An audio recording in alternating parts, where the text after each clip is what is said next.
The Sasanian period marks a significant shift from ancient to medieval times in the history of the Middle East. During this era, around the beginning of the 3rd century, various universalist religions like Christianity, Manichaeism, Zoroastrianism, and Judaism began to incorporate local religions and cults. Both the Sasanian and Roman empires embraced official state religions, Zoroastrianism for the Sasanians and Christianity for the Romans. In Mesopotamia, older cults such as the Mandeans and the moon cult of Haran persisted alongside the major religions. However, the new Sasanian rulers were less tolerant than their predecessors, leading to instances of persecution under their rule. Ardashir I, the first Sasanian ruler, established his dominance in Persis, modern Fars province, before expanding into southern Mesopotamia.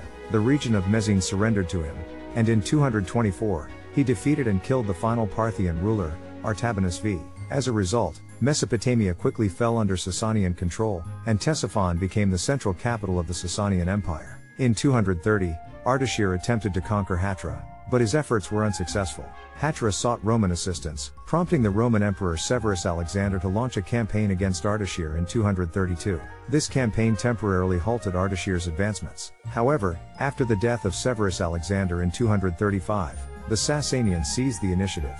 Likely in 238, cities like Nisibis and Haran came under Sasanian influence. Hatra was likely captured around 240, and Ardashir's son, Shapur, was appointed co-regent. Shortly thereafter, Ardashir passed away. In 243, the Roman Emperor Gordian III led a significant army against Shapur I, engaging in a conflict that would shape the dynamics of the region during this transformative period. During this period, the Roman and Sasanian empires engaged in a series of conflicts and power struggles that influenced the political landscape of Mesopotamia. The Romans managed to retake cities like Haran and Nisibis and even defeated the Sasanians near Ricina. However, the Sasanians achieved a significant victory at Anbar, renamed Peroz Shapur, inflicting a defeat on the Romans and causing them to lose their emperor. Philip the Arabian, the successor, pursued peace by relinquishing Roman conquests in northern Mesopotamia.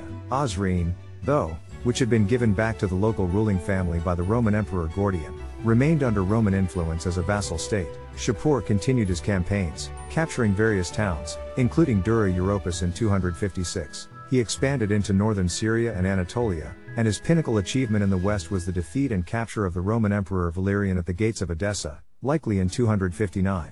When Shapur returned to Ctesiphon, he faced opposition from Septimius Odaenathus, the ruler of Palmyra. Odaenathus attacked Shapur's army, defeated it, and claimed the title of emperor.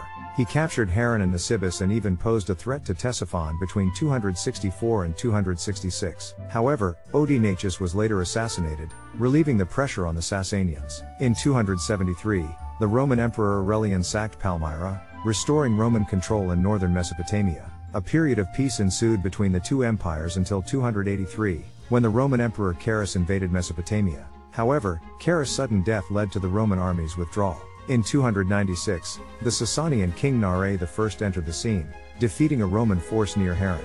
Yet, the following year, Nare I faced defeat and his family was taken captive. This resulted in the Romans securing Nisibis, fortifying it as a stronghold against the Sasanians. The Roman province of Mesopotamia, situated between the Euphrates and Tigris rivers in the northern foothills, transformed into a military zone with fortified frontiers and heavily fortified towns as a result of these dynamic interactions between the Roman and Sasanian empires. During the reign of Shapur II, the Sasanian Empire renewed its offensive actions against the Byzantine Empire.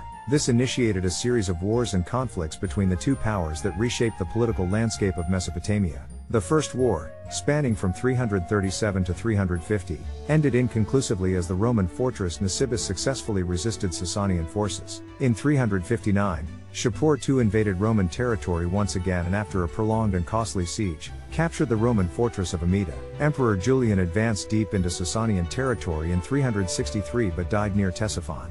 His successor Jovian had to cede Nisibis and other northern territories to the Sasanians in 363. In the years 502 to 506, another war took place between the two empires, yielding no significant changes. Conflict erupted once more in 527 and lasted until 531, with even the prominent Byzantine general Belisarius unable to secure victory. The boundaries remained unchanged. In 540, Sasanian king Khosrau I invaded Syria and captured Antioch, although many fortresses in northern Mesopotamia stayed under Byzantine control. A peace agreement was reached in 562. A decade later, war resumed and continued under Khosrau's successor, Hormizd IV. In 591, After aiding in the restoration of Sasanian king Khosrau II to the throne, Byzantines reclaimed territory in northern Mesopotamia. However, with the assassination of Byzantine Emperor Maurice in 602 and the rise of Phocas, Khosrau II saw an opportunity for expansion and revenge. Sasanian armies seized vast territories, including northern Mesopotamia, Syria, Palestine, Egypt, and Anatolia, even approaching Constantinople by 615. The tide changed with Byzantine Emperor Heraclius, who launched an audacious expedition into Sasanian territory in 623–624, defeating the Sasanians in Media. In 627–628, he advanced towards Ctesiphon, even sacking royal palaces, but eventually retreated. After Khosrau II's death, Mesopotamia was ravaged not just by warfare but also by natural disasters and disease. The Sasanian Empire experienced instability due to rapid succession of rulers. Order was restored by the last king, Yazdegerd III, in 632. However, Muslim Arab expansion began in the following year, leading to the eventual downfall of the Sasanian Empire. In contrast to the Parthians, the Sasanians established their own royal family members as rulers over the conquered territories, solidifying their control. However, on the frontiers where their dominance was less secure, they often appointed vassals or allies. This approach allowed them to maintain more centralized control compared to the Parthians. To organize their empire, the Sasanians established a systematic hierarchy of administrative units. The top tier was the satrapy, referred to as Shar in Middle Persian, followed by the province, Ostan, then the district, Tasug, and ultimately the village, Day. In Mesopotamia, these divisions changed frequently due to Roman invasions. To streamline taxation, native tax collectors were often replaced with trusted Persians. The taxation system included various tolls, tariffs, and corvée obligations. The two core taxes were the land tax and the poll tax. The poll tax was exempted for nobles, soldiers, civil servants, and Zoroastrian priests. The land tax was based on a percentage of the harvest, calculated before crops were collected, leading to difficulties. Under Khosrau I, a new land survey was conducted, and the tax was determined based on the amount of cultivable land, the number of date palms and olive trees, and the labor force. Taxes were collected 3 times a year. While abuses still occurred, this system provided some relief. In cases of drought or disasters, taxes could be adjusted. Other religious communities, such as Christians, were at times subjected to additional taxes, especially during the reign of Shapur II when Christianity became the official religion of the Roman Empire. During the Sasanian period, religious communities experienced significant shifts, particularly in Mesopotamia where sizable Jewish and Christian populations resided. Loyalty shifted from the ruler to the religious leader, impacting the dynamics of these communities. Jewish leadership, represented by the exilarch, gained legal and tax-collecting authority over the Jewish population within the Sasanian Empire. Mani, the founder of Manichaeism, originated in Lower Mesopotamia, and his religion spread rapidly both east and west, despite facing severe persecution from Zoroastrian priests who saw it as a dangerous heresy. Christianity, unlike Manichaeism, was seen as a separate religion, initially tolerated until it became associated with the Roman Empire, Sasanian's adversary. Christians were then viewed as potential traitors. The influx of Christians, particularly from Antioch, during Shapur I's conflicts with the Romans led to the growth of Christianity in Mesopotamia. A synod in 325 elevated the metropolitan see of Ctesiphon over other sees in the Sasanian Empire, and the first patriarch, Papa, was established. Persecutions against Christians began in 344 and varied in intensity until a treaty in 422 brought them to an end. Inscriptions by Carter, a prominent Zoroastrian priest, mention both Christians and Nazareans, possibly referring to different Christian groups based on language or sect. Gnostic Christian leaders Berdaeans and Marcion were active in Mesopotamia during this time. By the 5th century, the Church of the East became dominant in the region, formalizing itself in 410 at Ctesiphon.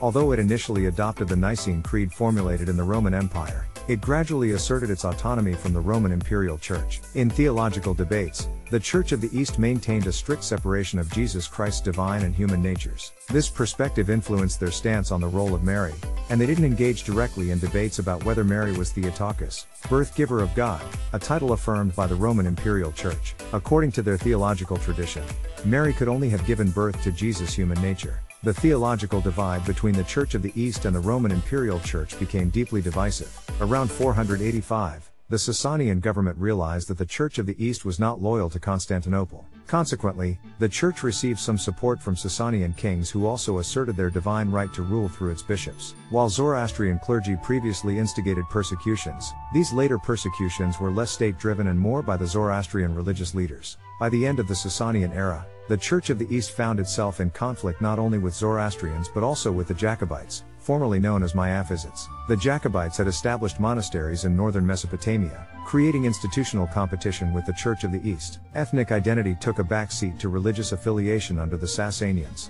reshaping the social fabric of Mesopotamia. Arabic became widely spoken as the Arab population, both nomadic and settled, continued to grow. King Numan III of the Arab Lakhmid kingdom in southern Mesopotamia embraced Christianity in 580, but his later deposition by Khosrau II in 602 removed a barrier against desert-dwelling Arab tribes. After the unification of Arabs in the Arabian Peninsula under Islam, the destiny of the Sasanian Empire was sealed. The arrival of Islam marked a profound turning point for Mesopotamia. Although Muslims were often seen as liberators from Persian rule, the mass conversion to Islam progressed relatively slowly due to the strong presence of organized Christian and Jewish communities. The advent of Islam brought about the most significant transformation in Mesopotamia's history, altering its trajectory in ways unparalleled by any other event.